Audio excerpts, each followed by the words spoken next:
오늘 강하게 하시는 하나님이라는 제목으로 말씀을 나누려고 합니다. 오늘 사실 말씀의 주제는 제가 신학을 공부하면서부터 궁금해했었던 그런 주제이기도 했고요. 그리고 말씀을 이렇게 준비하면서 이거는 정말 기가 막히다. 이거는 내가 처음 발견했다. 약간 그런 마음으로 이제 말씀을 준비를 시작했는데요. 역시나 이제 말씀을 준비하면서 보니까 해 아래 새 것이 없듯이 이미 여러 많은 목회자님들께서 이 말씀을 이렇게 해석을 하신 것을 보게 되었습니다. 강하게 하시는 하나님께서 무엇을 강하게 하실까? 오늘 그것에 우리가 한번 집중해서 말씀을 나누려고 합니다. 히브리어, 그러니까 구약 성경이 기록된 언어가 이제 히브리어인데요. 히브리어에 하자크라는 단어가 있습니다. 혹시 들어보셨나요? 하자크. 아마 들어보셨을 리가 없겠죠. 네. 이 단어의 뜻이 혹시 무엇인지 아실까요? 네. 눈치가 빠르신 분들은 아실 텐데 강하다입니다. 강하다. 하자크. 강하다. 이 단어가 이제 너는 강하고 담대하라 할 때 쓰였어요. 하자크. 너는 강하고 하자크.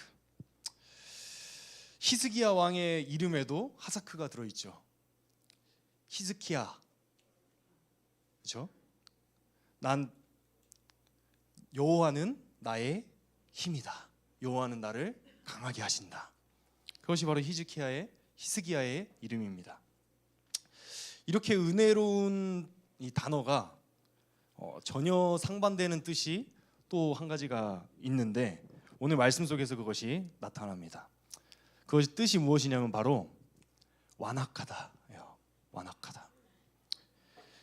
하나님께서 바로 왕을 완악하게 하셨다라고 할 때 쓰이는 단어가 또한 바로 이 하자크입니다. 하자크. 어떻게 이렇게 상반된 뜻을 가질 수가 있을까요? 하나는 강하게 하다, 굳게 세우시다 이런 뜻을 가진 하자크. 다른 하나는 완악하게 하다, 마음이 굳어지다 그런 뜻으로 쓰인 하자크입니다. 이 하자크라는 단어의 이제 원 의미를 생각해 보면 이제 알 수가 있는데요. 이 하자크의 원래 이제 더 그 밑에 있는 의미는 어원은 굳게 잡다라는 그런 어원이 있어요. 굳게 잡다. 굳게 잡다. 쉽게 말해서 하나님을 굳게 잡으면 어떻게 됩니까? 강화해지고. 그리고 하나님이 우리를 굳게 잡으시면 어떻게 되죠? 강화해지죠. 그렇죠? 내 생각과 내 뜻을 굳게 잡으면 어떻게 됩니까? 완악해지는. 그것이 바로 이 하자크입니다. 이렇게 설교를 끝내고 내려가면 참 좋겠는데 너무 긴장되고 지금 떨리네요. 잘 안 보이시겠지만 지금 다리가 후들후들거려서 네. 그래서 이제 이 하자크를 중심으로 오늘 말씀을 조금 봤으면 좋겠어요. 하자크.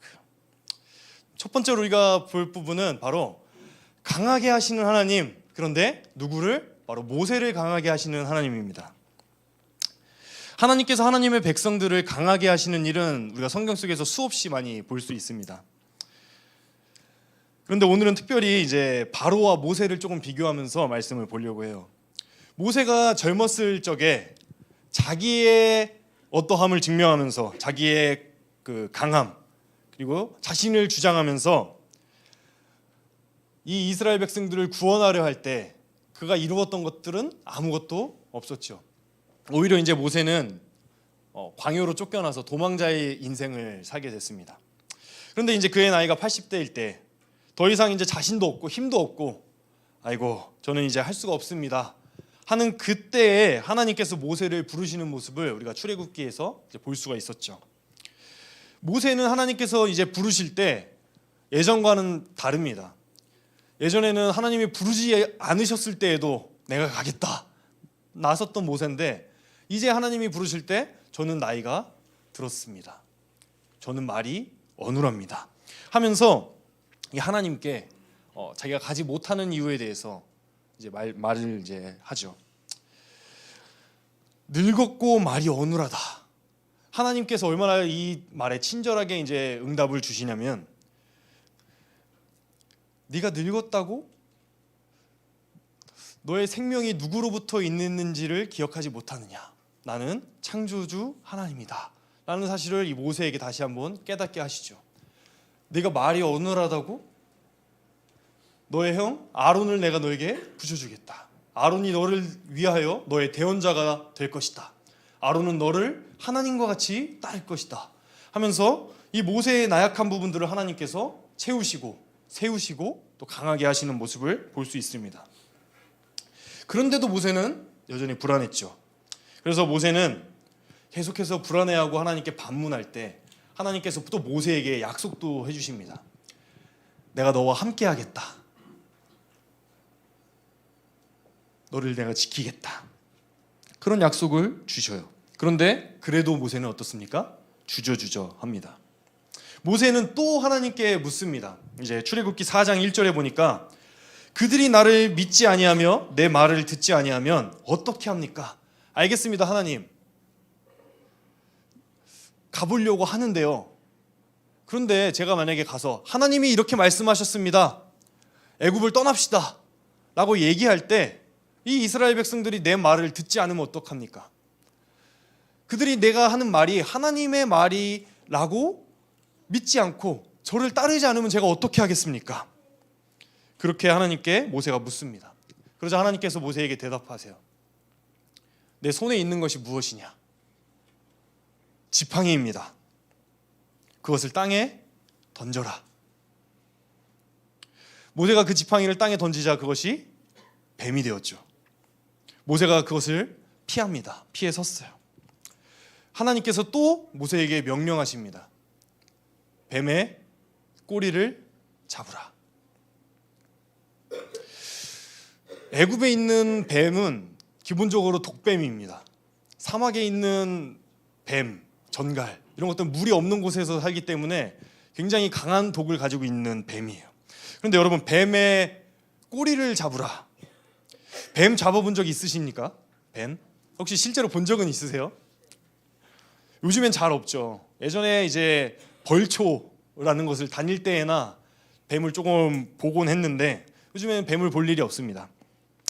그런데 상식적으로 뱀을 잡으려면 어디를 잡아야 됩니까? 머리를 잡아야죠. 제가 유초동부 목사여서 그런지 유초동부 친구들처럼 대답을 잘해주시네요. 네, 뱀의 머리를 잡아야죠. 그렇죠? 메시아를 예언하는 말씀에서도 뱀의 머리를 상하게 할 것이다, 뱀에게 치명타를 가할 것이다 하는 그런 의미도 있지만, 뱀은 머리만 잡으면 뱀은 끝나는 거예요. 뱀은 머리를 잡아야 됩니다. 머리를 꽉 움켜쥐어야지 물리지 않고 다치지 않을 수 있어요. 그런데 지금 하나님께서 뭐라고 명령을 하셨죠? 꼬리를 잡으라. 여러분 같으면 뭐라고 하나님께 대답하시겠습니까? 하나님, 제가 광야에서 살면서 뱀을 좀 많이 봤는데요. 뱀은 꼬리가 아니라 머리를 잡아야 됩니다. 저라면 그렇게 대답하겠어요. 뱀의 꼬리를 잡는 것은 무엇이냐면, 아, 뱀, 내 손을 물어주오 하는 거예요. 내 팔을 너에게 줄 테니 너는 내 팔을 물렴 하는 것이 바로 뱀의 꼬리를 잡는 거죠. 모세는 하나님의 말씀에 순종합니다. 뱀의 꼬리를 덥석 잡습니다. 이 뱀의 꼬리를 덥석 잡았다라는 단어가 바로 뭐예요? 하자크예요. 뱀의 꼬리를 잡았다. 하자크. 하나님께서 하나님의 백성들을 부르십니다. 하나님께서 강하게 세우시죠. 하나님께서 우리에게 수많은 능력들을 허락하십니다.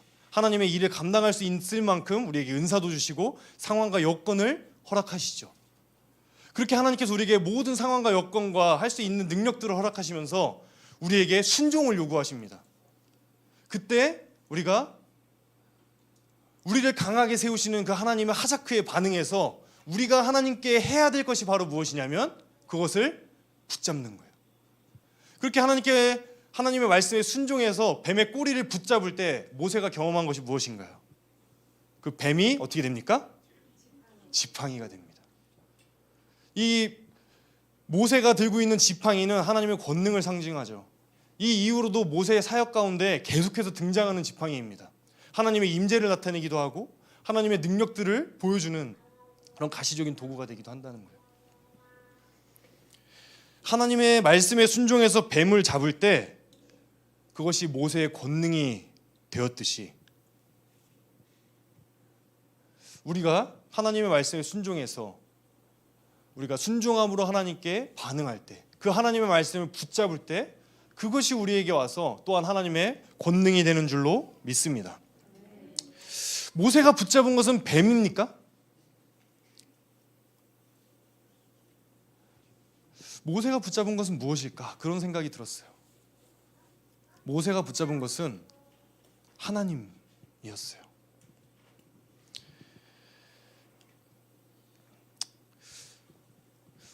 우리는 중요한 순간에 하나님을 붙잡는 그런 지혜를 가져야 됩니다.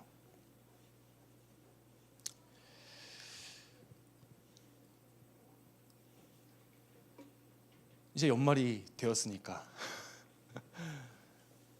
사역에 대해서 얘기를 조금 해야죠. 사역. 네. 하나님은 모든 사람이 그리고 모든 하나님의 백성들이 우리 교회 안에서 함께 세워져 가기를 원하십니다. 그런데 교회에서 우리가 함께 세워져 가기 위해서 반드시 필요한 것이 사역이죠. 사역. 사역의 자리는 항상 헌신과 봉사가 필요한 그런 자리가 틀림없습니다. 우리의 시간도 드려야 되고 때때로 물질도 드려야 되고 때때로 그것으로 인해서 받지 않아도 될 스트레스도 받아야 되고 때때로 겪지 않아도 될 관계의 어려움도 겪어야 됩니다.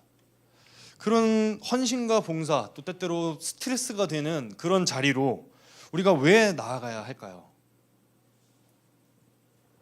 그것은 하나님께서 우리를 강하게 세우셨기 때문이며 하나님께서 우리에게 은혜를 베푸시고 하나님의 백성 삼아주시고 하나님의 자녀로 불러주셔서 하나님의 일을 함께 하자 그렇게 부르시면서 우리에게 권능을 허락하십니다. 이 사역의 자리는 그렇게 허락하신 권능을 우리가 목격할 수 있는 자리예요. 사역을 이제 권면드리면 제일 많이 하시는 말씀이 그릇 얘기를 그렇게 하시더라고요. 저는 그릇이 작습니다. 그릇이 작대요. 그릇이. 네. 도대체 그릇이 얼마나 커야지? 그릇이 작으면 2번, 3번 떠먹으면 되는데 자꾸 그릇이 작다고 하세요. 네.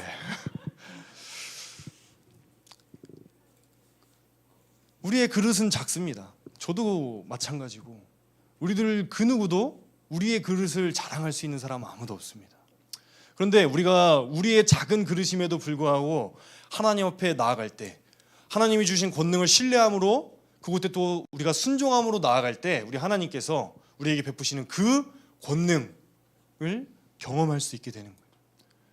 그 권능들을 경험하면 누구에게 유익할까요? 아, 내가 사역하고 헌신하니까 나의 헌신을 받는 사람들이 유익하겠구나. 그것은 착각이에요. 하나님께서는 돌들로도 영광을 받을 수 있는 분이십니다. 하나님께서는 우리들을 위해서 그 사역의 자리로 나아오도록 하시는 거예요. 우리가 사역을 하면서 아, 나는 능력이 없었는데 나는 그릇이 소주잔 같았는데 이것으로도 하나님께서 이렇게 크게 사용하시는구나. 그것을 붙잡도록 하나님께서 우리에게 요구하고 계시는 거예요. 모세는 나이 80에 부르셨습니다. 80 이하는 다 1인 1사역에 동침하시기 바랍니다. 우리들 중 모세와 같은 사람이 누구겠습니까? 누굴까요? 우리 주변을 돌아보면서 이렇게 인사 나눕시다. 그게 바로 접니다. 빨리 인사하세요. 자, 따라하겠습니다. 그게 바로 접니다. 여러분들을 그리고 저를 하나님께서 모세와 같이 부르셨어요. 할 수 없고 작은 그릇임에도 불구하고 하나님의 권능을 드러내시면서 하나님의 능력을 경험하고 하나님을 더욱더 신뢰하는 자리로 나오라고 여러분들을 그렇게 부르십니다. 그렇게 부르심에 아멘으로 화답하는 우리가 되기를 소망합니다. 네, 연말에 볼 거예요. 사역 지원서 한번 제가 유심히 살펴보겠습니다. 그런데 이렇게 하나님께서 하나님의 백성을 강하게 하시는 것은 우리가 너무도 그냥 아멘이 절로 나옵니다. 그렇죠? 아멘. 하나님이 하나님의 백성을 당연히 강하게 하시지. 다윗을 봐라. 강함의 아이콘이잖아요. 물맷돌로 골리앗을 쳐 죽이고. 하나님께서 그렇게 강하게 하시는 모습을 볼 때 아멘이 절로 나오는데 문제는 무엇이냐면 바로예요. 바로. 하나님께서 바로와 그 백성을 완악하게 하셨다라는 말씀이 저는 잘 수긍이 되지 않았어요. 제가 이것에 대해서 고민하다가 오늘 말씀에 이제 이르게 된 거예요. 하나님께서는 왜 바로를 완악하게 하셨을까? 하나님은 선하신 분인데 하나님께서 바로를 완악하게 하셨다고? 그럼 바로는 잘못이 있는 걸까 없는 걸까? 그런 고민이 들더라고요. 어려운 말로 이제 신정론이라고 하는데 하나님은 항상 의로우십니다. 그런데 이렇게 악을 사용하시는 건가? 그럼 하나님의 뜻을 이루기 위해서 악을 이용하시는 건가? 여러 가지 그런 신학 공부를 하면서 이제 그런 고민들이 들었던 거예요. 그래서 마치 이제 완악하게 하셨다라는 말씀을 보다 보면 바로는 그러고 싶지 않았는데 하나님께서 완악하게 하셔가지고 바로가 이스라엘 백성들을 보내지 않고 강하게 붙잡고 그래서 이렇게 10가지 재앙을 당하고 아니 그래요. 바로가 착한 왕은 아니었죠. 욕심도 많고 또 이스라엘 백성들을 그렇게 보내지 않은 것도 있었죠. 그런데 10재앙을 그렇게 당하면서까지 그렇게까지 이스라엘 백성들을 붙잡을 생각은 없었는데 하나님이 완악하게 하셔가지고 이스라엘 백성들을 보내지 않은 것인가? 그런 고민이 있었어요. 여러분은 이런 고민 안 하실 거라고 저는 생각을 합니다.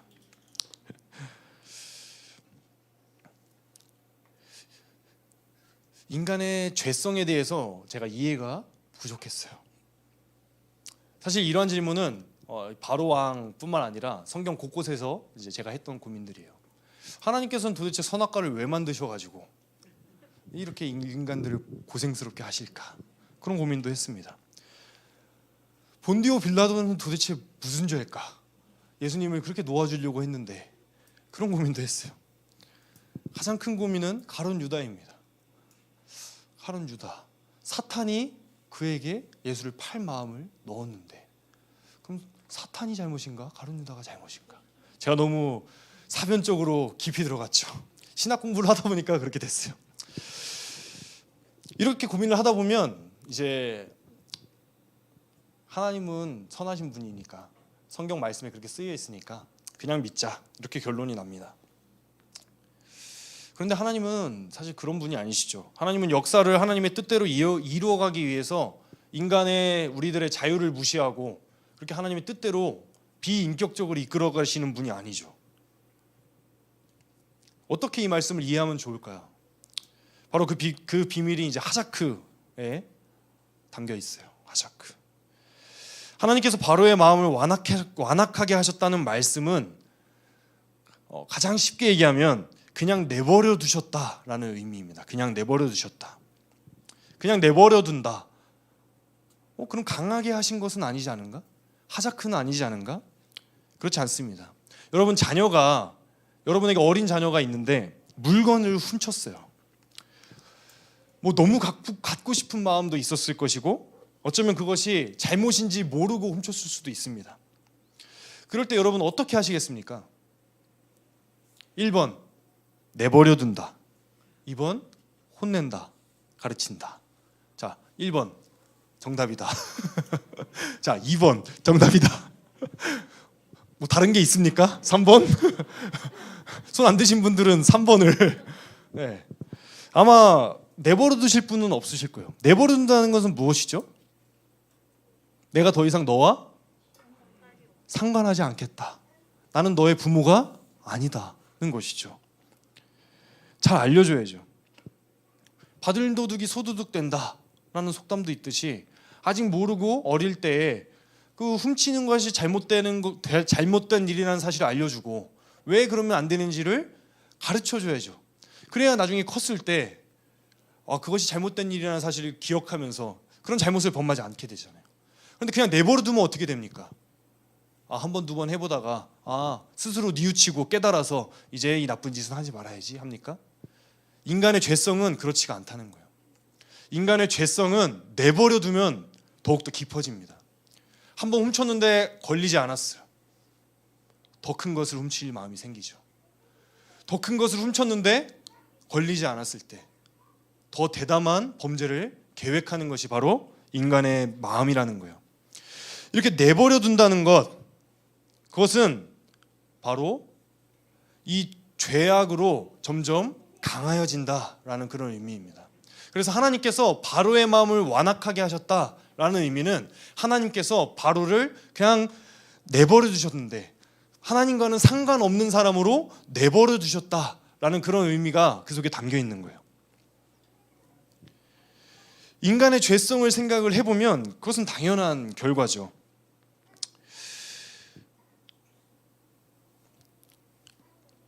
시편 81편 12절 말씀에 이런 말씀이 있습니다.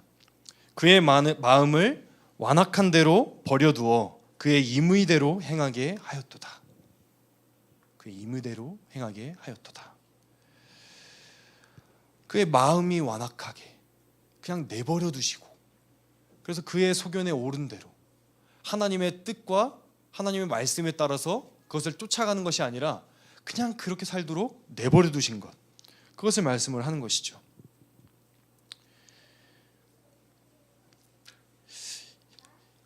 이제 인간의 이런 죄 그리고 이런 인간의 처지, 이 비참한 처지에 대해서 하이델베르크 요리문답이라는 신앙 고백의 8문답에서 이렇게 말씀을 하고 있습니다.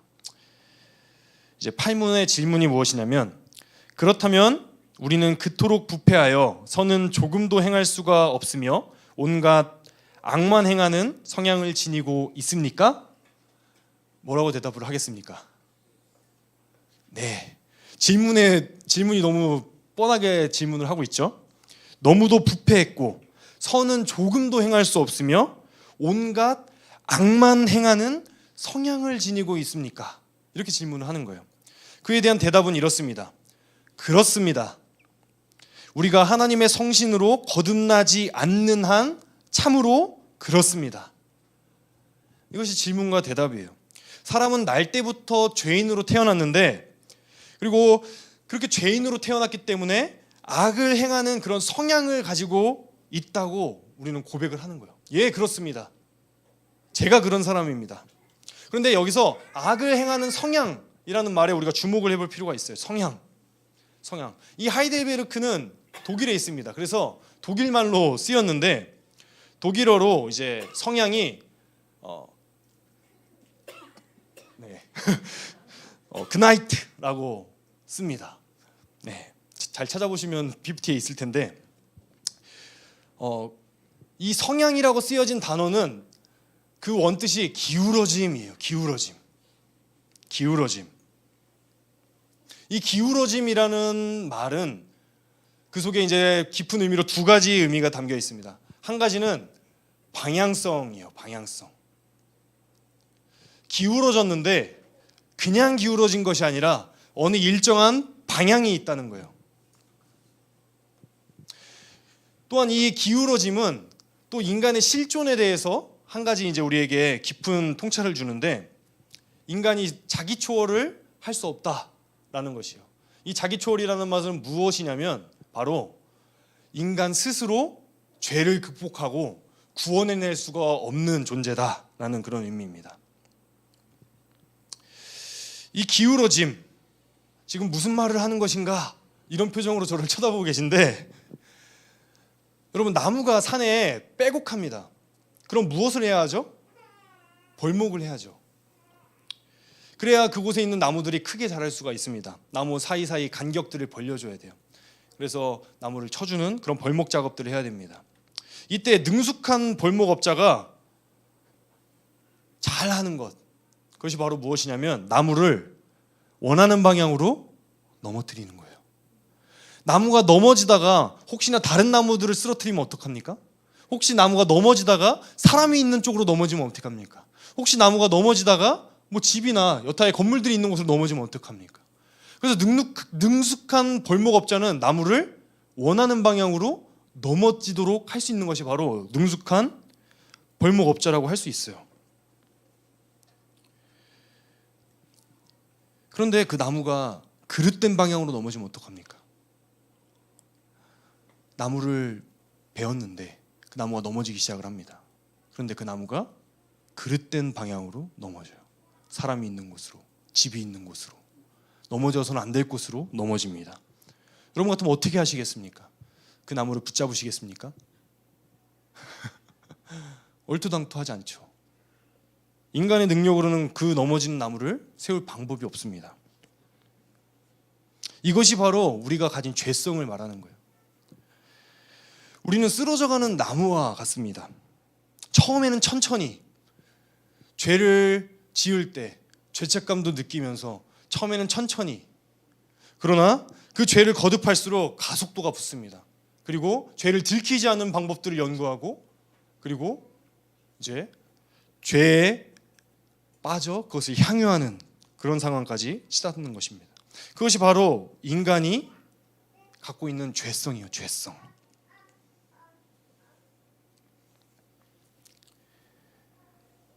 그런데 우리가 방금 하이델베르크 의문답에서 보았듯이 그 그릇된 방향으로 기울어지는 그 우리의 죄된 성향, 이제는 기울어져서 넘어져만 가고 있는 그 우리의 그런 죄된 성향을 무엇으로만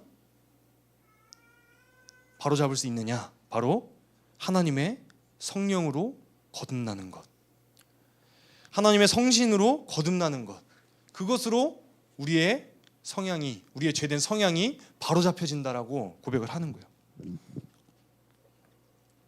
여러분, 우리들은 이미 주의 성령으로 거듭난 자입니다.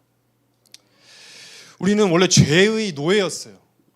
우리는 죄를 짓지 않을래야 안 지을 수 없는 그런 죄의 노예였던 사람들입니다. 바로와 같이 하나님께서 그저 내버려 두시면 죄로 향해서 끊임없이 달려갈 수밖에 없는 그런 불쌍한 사람들이었다고요. 그런데 하나님께서 성령을 통해서 우리를 거듭나게 하셨어요. 그리고 이제는 죄를 짓지 않고 모세와 같이 하나님의 말씀을 들을 귀를 주시고 하나님의 말씀에 순종하면서 그 뱀을 붙잡을 수 있는 그러한 능력을 우리에게 주셨다고요. 그런데 그러한 능력을 우리가 얼마나 발로 걷어차고 있습니까? 세상은 자유를 말할 때 내 멋대로 내 마음대로 하는 것을 자유라고 얘기하죠. 그런데 그리스도인의 자유는 그렇지 않습니다. 그리스도인의 자유는 바로 죄로부터 돌이켜 하나님의 율법에 순종할 수 있는 것이 바로 그리스도의 자유예요. 우리가 우리의 죄성을 끊임없이 기억할 때 이 자유를 우리가 마음속에 새길 수 있습니다. 여러분, 그리스도인의 자유, 우리는 죄의 노예였습니다. 죄 아래에서 죄를 벗어날 수 없는 그런 노예였습니다. 그런데 그리스도를 통하여서 우리가 그 죄의 노예로부터 해방이 되었고 이제는 하나님의 말씀을 자유롭게 순종할 수 있는 사람들이 되었다는 거예요. 감격스럽지 않습니까? 아, 무슨 말씀이 이렇게 많아.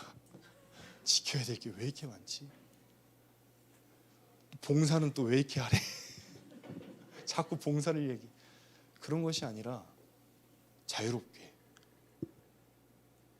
아, 나는 이럴 수 없는 사람이었는데, 하나님의 말씀을 들을 수조차 없는 사람이었는데, 하나님의 일에 참여할 수조차 없는 사람이었는데, 내가 이렇게 기꺼이 기쁨으로 하나님의 일에 참여할 수 있는 사람이 되었구나. 우리는 그런 선택을 할 수 있는 사람들이라고요. 하나님께서는 이러한 자유로 우리를 지금 부르시고 계십니다. 제가 제일 좋아하는 말씀이 바로 진리를 알지니 진리가 너희를 자유롭게 하리라 하는 말씀이에요. 진리를 알아가면 어떻습니까? 점점 지켜야 될 것들, 하지 않아야 될 것들, 손해봐야 될 것들 많아집니다. 처음엔 그런 생각이 들었어요. 진리를 알아가면 알아갈수록 나를 자유롭게 하는 것이 아니라 나를 얽어매는 것이 아닌가. 내 인생은 점점 피곤해지고 점점 힘든 것이 아닌가. 아, 그래, 그리스도인의 삶은 고난된 삶이지. 이게 정상이겠지. 그렇게 생각했던 적도 있어요. 근데 그렇지 않아요. 진리가 내 안에서 역사할 때, 그리고 하나님께서 주시는 그 권능이 나의 삶에서 체험되어질 때, 그곳에서 비로소 자유를 느낍니다. 나는 그럴 수 없는 사람이었구나. 하나님이 능력을 주시고 권능을 주셨기에 내가 이렇게 할 수 있었던 것이구나. 그 안에서 자유를 누리고 그것을 체험하게 됩니다.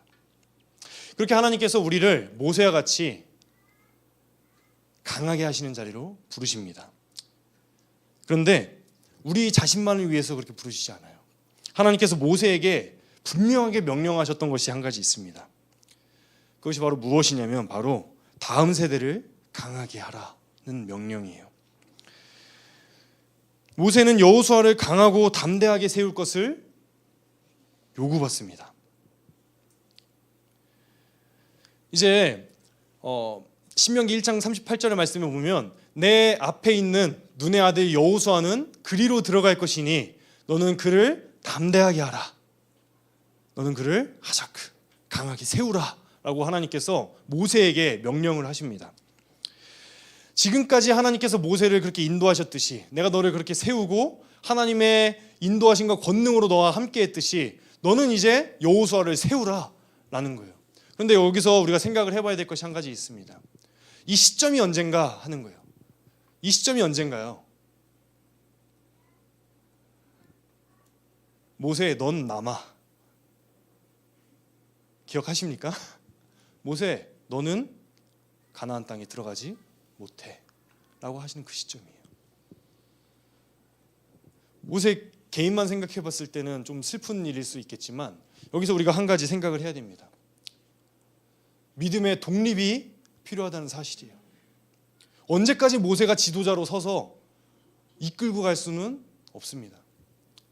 이제 모세가 그 하나님의 강하고 담대하심을 그의 후계자 여호수아에게 물려주고 이제 그 여호수아가 다음 세대를 이끌어 나가야 할 그런 시대가 지금 찾아오고 있다는 거예요. 이렇게 모세가 강하고 담대함을 여호수아에게 물려줄 때 우리가 기억해야 될 것 한 가지가 있습니다. 그것은 바로 하나님을 신뢰함으로 멈출 때를 알아야 된다는 거예요. 모세야말로 얼마나 그 가나안 땅을 밟고 싶었겠습니까? 그러나 모세는 그곳에서 멈춥니다. 자기가 자기의 능력과 자기의 의로 이 여호수아를 이끌어가겠다 하지 않습니다. 우리의 모습을 한번 돌아봤으면 좋겠어요. 우리의 자녀들, 특히 우리의 다음 세대, 우리가 한번 생각해 봤으면 좋겠습니다. 우리가 하나님을 믿는다고 말하죠. 그리고 우리의 자녀들을 하나님께 맡긴다고 얘기합니다. 진짜 맡기셨습니까? 말로는 하나님께 맡긴다고 말하는데 정작은 내가 다 짊어지고 고민하고 내가 끌고 가고 있지는 않았습니까? 교회 한 주 빠지면 어떻게 합니까? 가끔 저에게 그런 신앙 상담들을 하시는 부모님들을 자주 뵙습니다. 우리 아이가 교회에 나오지 않습니다. 어떻게 하면 좋겠습니까, 목사님? 그때 저는 이렇게 대답합니다. 하나님께서 택하신 백성을 반드시 구원하십니다. 하나님의 믿음의 가정에 믿음의 자녀를 하나님이 반드시 인도하실 거라고 믿습니다. 근데 이 말이 미사역구로 드리는 말씀이 아니에요. 자녀들이 전전긍긍하고 있는 부모의 모습을 보면 어떻게 생각할까요?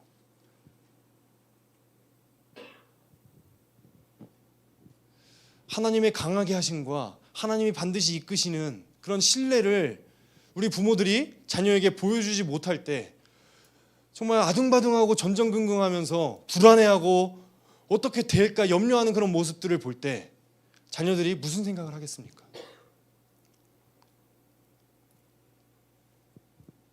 독립이 필요하다는 거예요.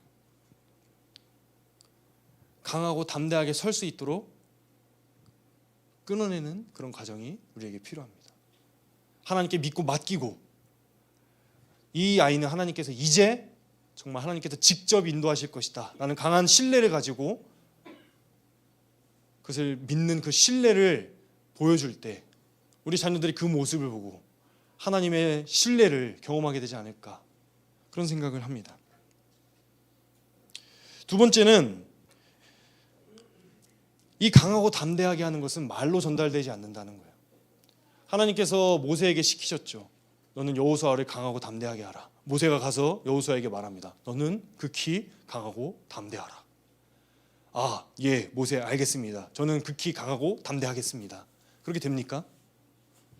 우리가 말로 아무리 예수님의 복음을 전하고 가르친다 한들 우리의 삶이 바탕이 되지 않으면 그 말에는 영향력이 없다는 사실을 우리가 기억해야 돼요. 우리 자녀들이 가장 주목해서 보는 것이 무엇인지 아십니까?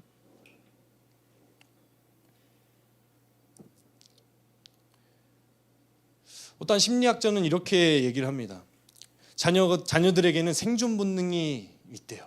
특히 어릴수록 그 생존 본능이 강한데, 그 생존 본능은 무엇이냐면 부모가 무엇을 했을 때 기뻐하는가라는 거예요. 그래서 우리 가엘이 같은 애기들은 부모님을 보면 어떻게 합니까? 방긋 웃잖아요. 그럼 어떻게 해요? 밥도 주고 과자도 주고 다 주잖아요. 재워도 주고. 초등부 친구들은 어떤지 아십니까? 부모가 무엇을 기뻐하는지 면밀히 살핍니다. 그것을 생존 본능이라고 얘기하는 것은 너무 이제 동물적인 표현인데, 어쨌든 자녀들은 부모가 관심을 가지고 부모가 진정으로 원하는 것이 무엇인가에 초점을 맞추고 살아간다는 거예요. 나의 부모가 내가 교회에 나가는 것을 가장 즐거워한다. 아이들이 그것을 느끼잖아요. 교회에 나가는 거예요. 나의 부모를 즐겁게 하기 위해서. 나의 부모가 하나님의 말씀을 따라 사는 것을 가장 즐거워한다. 그것을 아이들이 느낄 때 하나님의 말씀을 묵상하는 겁니다. 말씀 묵상해야지, 주일에 교회 가야지, 그걸로 말로 전달되는 것이 아니라 자녀들이 그 마음으로 느껴야 된다는 거예요. 우리의 삶의 모습들을 한번 되돌아봤으면 좋겠어요. 우리가 보여준 모습, 어떤 모습들이 있습니까? 수능 전에는 말을 못했지만 수능 지나고는 말할 수 있는 게 한 가지 있어요. 말하지 않아도 아시리라 생각을 합니다. 말씀 듣는 것이 제일 중요해. 하나님께 예배하는 것이 제일 중요해. 근데 우리의 마음이 진짜 어디에 가 있었습니까? 아직 수능을 치르지 않으신 분들은 나는 안 그럴 거야 라는 표정으로 저를 쳐다보고 계시지만 그런 생각하지 마세요. 분명합니다. 우리의 마음이 어디에 있는가? 우리의 마음이 하나님을 향하고 있는가? 말로는 그렇게 아이에게 가르치고 있지만 내가 진짜 원했던 것이 그것이 아니지 않은가? 우리가 한번 돌아봐야 된다는 거예요. 우리가 진심으로 아이가 예배하는 것에 정말 기뻐해주고 그것으로 정말 만족하는 모습을 아이에게 보여줄 때 아이는 나의 부모님은 이렇게 하나님께 예배하는 것이 인생의 전부이시구나. 그런 모습을 여호수아가 모세를 통해서 보았고 여호수아가 강건하게 설 수 있었던 것이 바로 그 모세의 모습을 보았기 때문이에요. 그렇게 이제 여호수아가 어떻게 됩니까? 여호수아 1장 7절 오직 강하고 극히 담대하여 나의 종 모세가 내게 명령한 그 율법을 다 지켜 행하고 우로나 좌우로나 치우치지 말라. 그리하면 어디로 가든지 형통하리니. 모세에게 하나님께서 주셨던 그 말씀을 이제 여호수아에게 직접 주시는 거예요. 이전에는 모세를 통해서 여호수아에게 말씀을 주셨습니다. 너는 극히 강하고 담대하라. 그러나 이제 분리가 되고 그 믿음의 강건함 가운데 그것을 경험하고 체험하는 가운데 여호수아가 자라자 하나님께서 여호수아에게 직접 말씀하시면서 여호수아를 강하게 세우십니다. 너는 강하고 담대하라.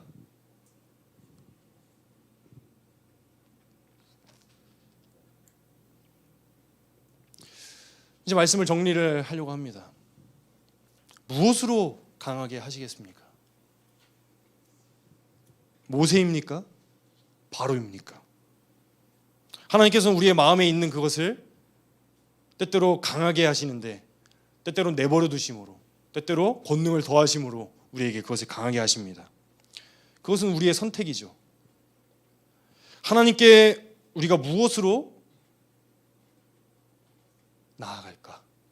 하나님의 말씀에 귀 기울여 듣고 하나님의 말씀에 순종함으로 그렇게 화답하며 하나님의 권능을 체험하며 그곳으로 나아갈 것인가? 아니면 10번이나 재앙이 있었음에도 불구하고 끊임없이 돌이켜 회개하기를 원하시는 하나님의 마음을 무시한 채 귀를 닫고 나의 욕망과 나의 생각, 나의 경험을 쫓아서 그곳으로 달려나가면서 끊임없이 완악하여져가는 인생을 택할 것인가? 우리는 무엇으로 하나님께 대답하겠습니까? 우리는 무엇을 우리 자녀들에게 물려주겠습니까? 우리의 자녀들이 우리의 무슨 모습을 보고 어떻게 강해지겠습니까? 오늘 우리 모든 상황 속에서 함께 찬양하면서 함께 하나님께 고백했으면 좋겠어요. 우리의 눈앞에 수많은 그런 유혹과 시험들이 있습니다. 때때로 하나님의 말씀을 알면서도 무시하고 싶을 때도 있고 나의 능력과 나의 의를 쫓아 행할 때도 있습니다. 그런 모든 상황 속에서도 오로지 우리가 주님만을 바라보기를 원합니다.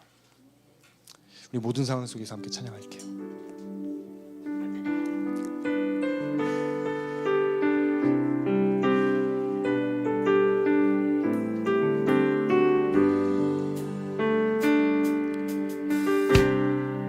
모든 상황 속에서 주를 찬양할지라.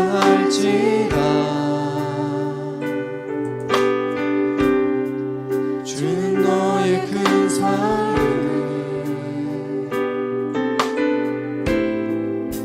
큰 도움이시라.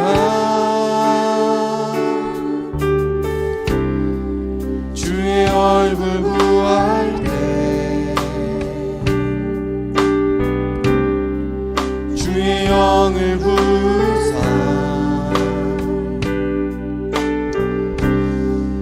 크신 사랑 안에서 주를 보게 하소서.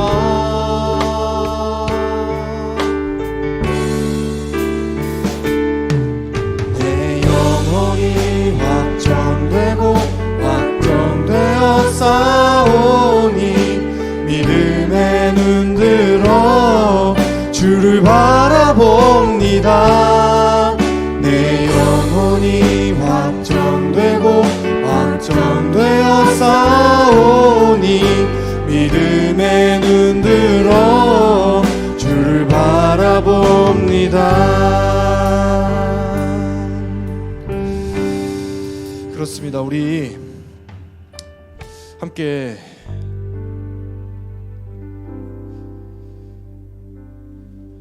하나님께 기도했으면 좋겠습니다.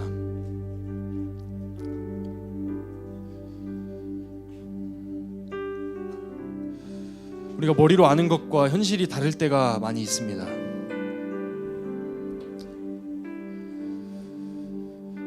죄악된 현실이 녹록지 않고 하나님의 말씀을 지켜 살기가 쉽지 않을 때가 있죠. 때때로는 그럴 때면 왜 이렇게까지 해야 되나 싶을 때도 있습니다.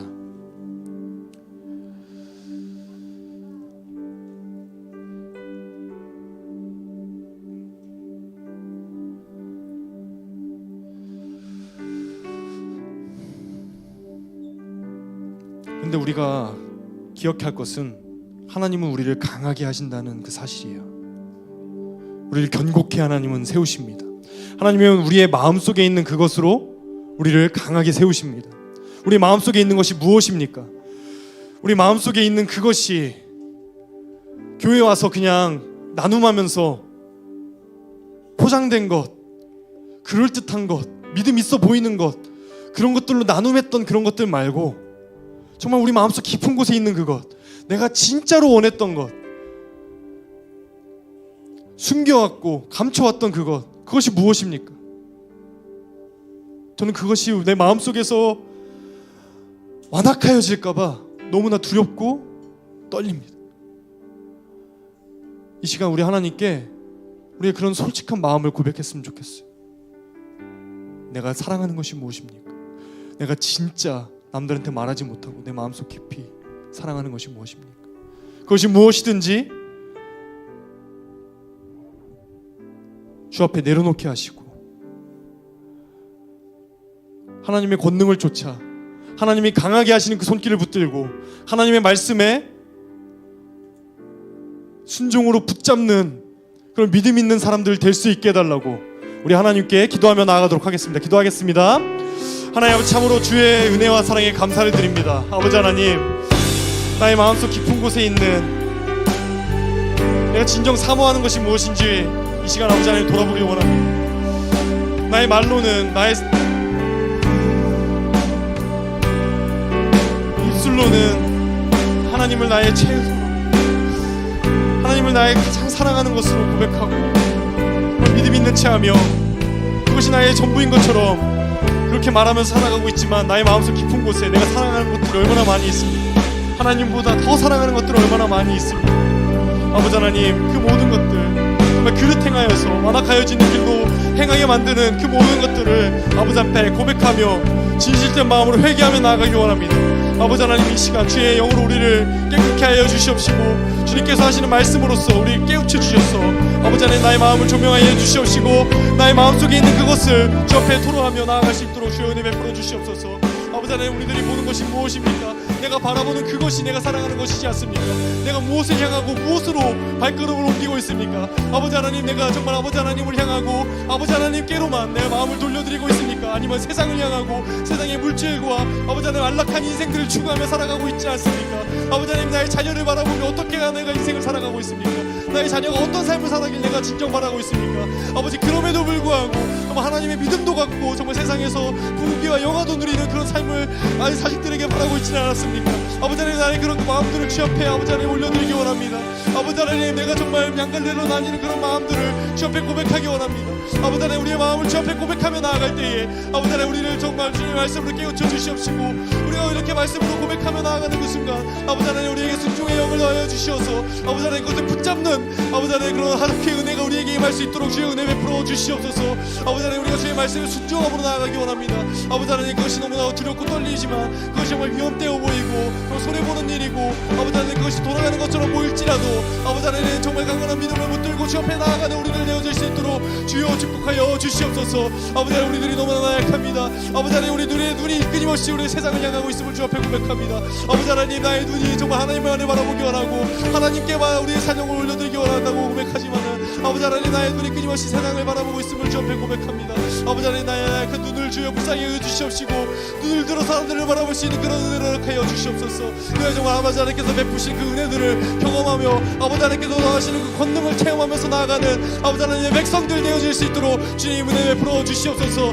아버지 하나님은 우리를 자녀로 부르셨는데 아버지 하나님, 그래 정말 우리에게 끊임없이 주의 말씀으로 훈계하시며 때때로 우리를 지시기도 하시면서 주의 말씀으로 나아올 것을 우리에게 요구하고 계시는데 아버지, 우리가 그 주님의 음성을 무시하면서 아버지 나의 갈 길을 쫓아서 나의 지혜는 옳은 대로 우리가 나아갔던 그런 모습들을 주 앞에 고백하오니 주의 용서하여 주시옵시고 주의 말씀에 순종하며 나아가는 우리를 되어질 수 있도록 주여 은혜를 베풀어 주시옵소서. 주님,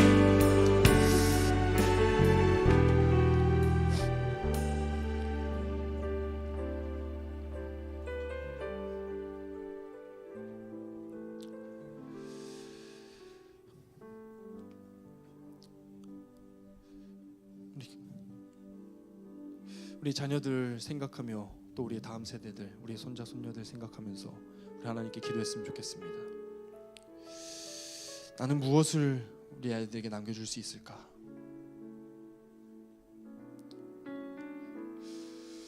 저희 부모님은 지금도 저에게 하나라도 더 남겨주시기 위해서 굉장히 열심히 일을 하고 계십니다.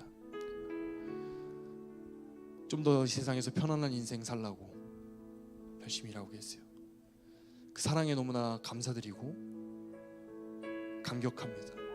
그런데 정말 우리 부모님께 감사하는 것은 믿음의 유산을 남겨주셨기 때문이에요.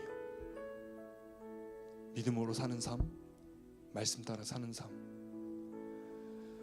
안 되지만 애쓰는 모습, 안 되지만 하나님 붙잡는 모습, 없지만 하나님 신뢰하는 그 모습, 우리는 무엇으로 우리 자녀에게 나눠줄 수 있겠습니까? 세상의 부귀영화 물려준다 한들 그것이 몇 년이나 가겠습니까?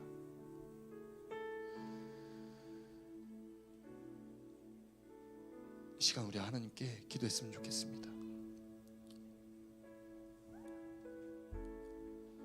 하나님, 어리석은 자와 같이 세상에 썩어질 것들을 추구하며 그것에 마음 뺏기고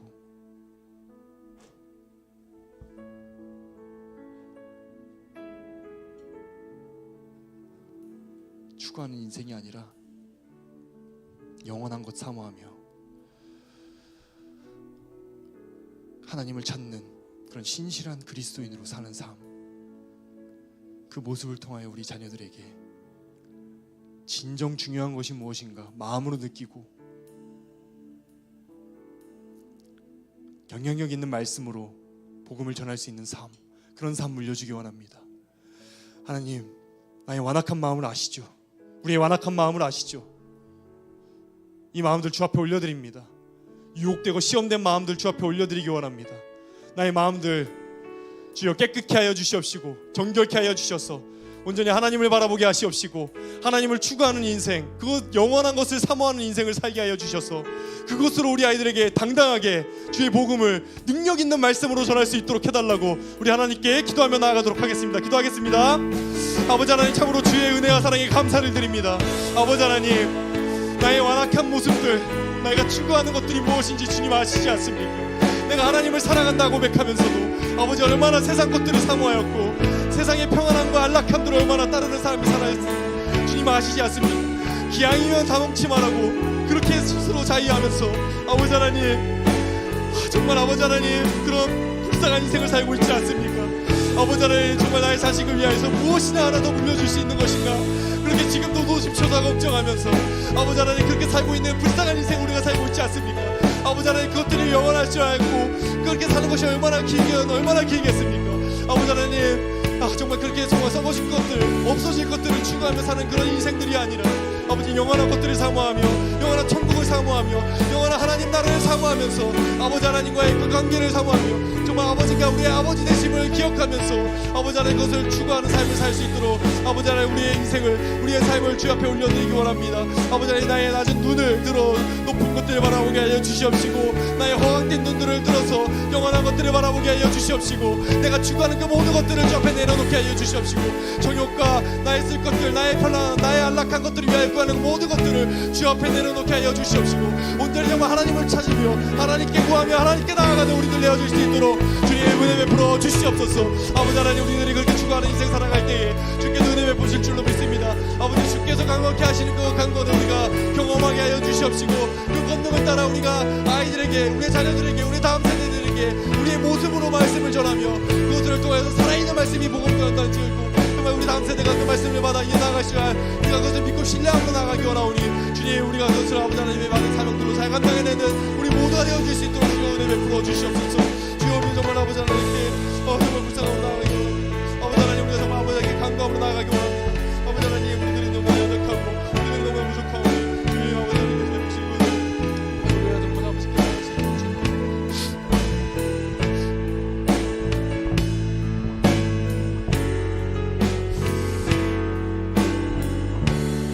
우리 이런 마음을 담아서 우리 오늘 눈물로 고백하도록 하겠습니다.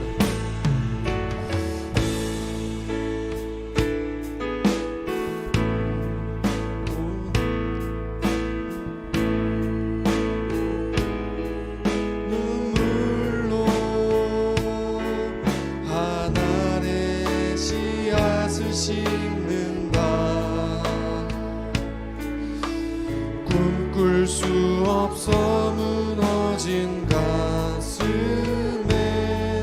저들의 푸른 꿈 다시 돋아나도록 우리 함께 땀 흘려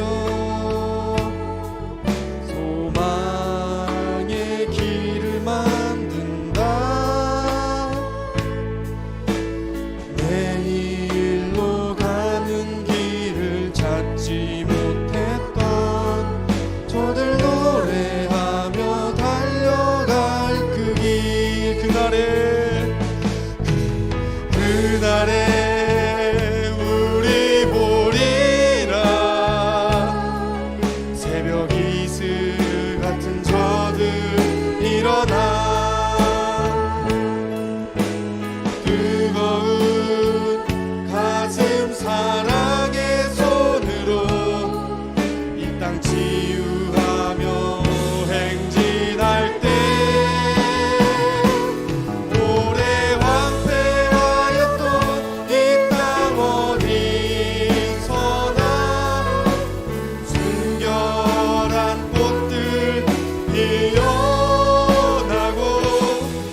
아버지 하나님 감사합니다.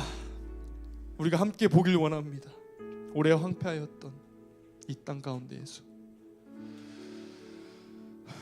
순결한 꽃들이 피어나는 것을 우리가 목격하길 원합니다. 우리가 그것에 증인되길 원합니다.